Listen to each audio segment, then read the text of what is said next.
जय माता दी सभी को।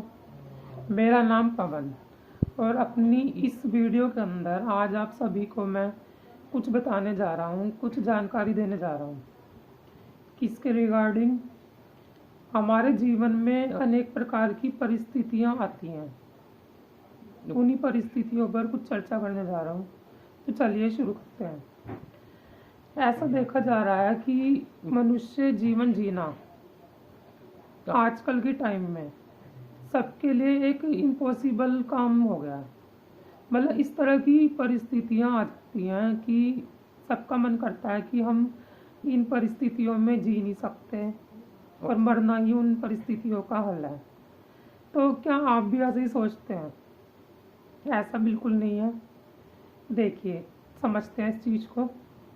जो हमारा मनुष्य का जीवन है हमें ईश्वर के द्वारा दिया गया है और इस मनुष्य के जीवन को पाने के लिए देवी और देवता भी तरसते हैं, जानते हैं आप। तो एकमात्र ऐसा ही जीवन मनुष्य का है जिसके अंदर वह मोक्ष प्राप्त कर सकता है। अब हम देखते हैं जैसे अनेक प्रकार के जानवर हैं, पशु पक्षी कीड़े मकोड़े, इन सभी की सभी योनियों को पार करते हुए हमारा जीवन जो होता है मनुष्य का हमें मिलता है, पर हम उस जीवन को भी व्यर्थ ही गवा देते हैं। क्या आपने कभी सोचा है कि जानवर हैं, अब वो धूप में भी रह रहे हैं, उनके पास तो रहने के लिए कोई घर भी नहीं है, अनेक स्थिति में वो रहते हैं। जैसे बारिश आ गई, उनके पास कोई चीज़ नहीं है, छत नहीं है। पर मनुष्य एक ऐसा प्राणी है जो अपने लिए हर चीज़ की व्यवस्था करने में सक्षम है। वह अपने लिए घर भी बना सकता है, छत के नीचे भी रह सकता है। पर ऐसा क्यों है कि वो विपरीत परिस्थिति आने पर कमज़ोर पड़ जाता है और उसका ऐसा मन करता है कि जैसे वो उन परिस्थिति का सामना कर ही नहीं पाएगा और उसको लगता है कि वो मृत्यु के उस स्थान पर पहुंच जाए, उस स्तर पर पहुंच जाए जिसको पाकर उसको इन सभी परिस्थितियों में जीना नहीं पड़ेगा और शांति मिल जाएगी। पर उसका यह सोचना मेरे हिसाब से गलत है। अगर हम मर भी जाते हैं, अपनी मृत्यु से पहले भी अगर हम मर जाते हैं, तो उसके बाद का जो समय होता है, मरने के बाद का भी जो समय होता है, उसके अंदर भी हमें कितने नगरों से पास होकर जाना पड़ता है, जिसके अंदर हमें बहुत ही दुख और दर्द का सामना करना पड़ता है। ये कोई नहीं जानता। बस उन्हें ये लगता है कि हम मर जाएं क्योंकि हमारे अकॉर्डिंग काम नहीं चल रहा। इस तरह की कंडीशंस हो जाती हैं। तो यह सोचना बहुत ही गलत है। अगर मनुष्य सही तरीके से मेहनत करता है तो उसका फल भी उसको निश्चित रूप से प्रदान करता है ईश्वर। अगर आपको ईश्वर ने रात दी है तो सुबह भी तो होगी ना।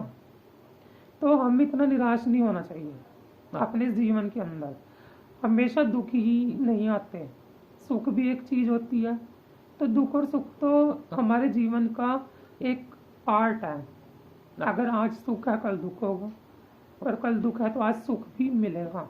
ऐसा नहीं है कि हमेशा हमें दुख ही मिलते रहेंगे। और एक चीज़ और है, जैसे हमें दुख मिल भी रहे हैं तो उसके अंदर हम बहुत चीज़ें सीखने को हमें मिलती हैं।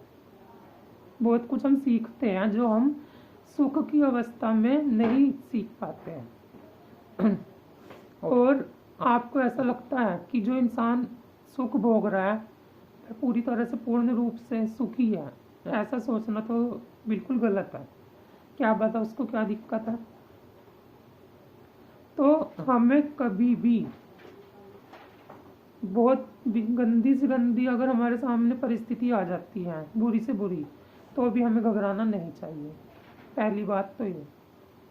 और ईश्वर से हमें यही मांगना चाहिए कि हम इन परिस्थितियों को किस तरह से पार करें, कैसे इनसे हम पार लग सकते हैं, उसका हमें रास्ता दिखाएं। इतना हमें ताकतवर बनाए, इतनी हमें सद्बुद्धि दें ईश्वर कि हमें हर एक स्थिति का सामना करने में कोई भी दिक्कत ना हो। हमें ऐसी ही प्रार्थना ईश्वर से करनी चाहिए। आशा करता हूँ आपको समझ में आई होगी मेरी दी गई जानकारी। धन्यवाद। जय माता दी।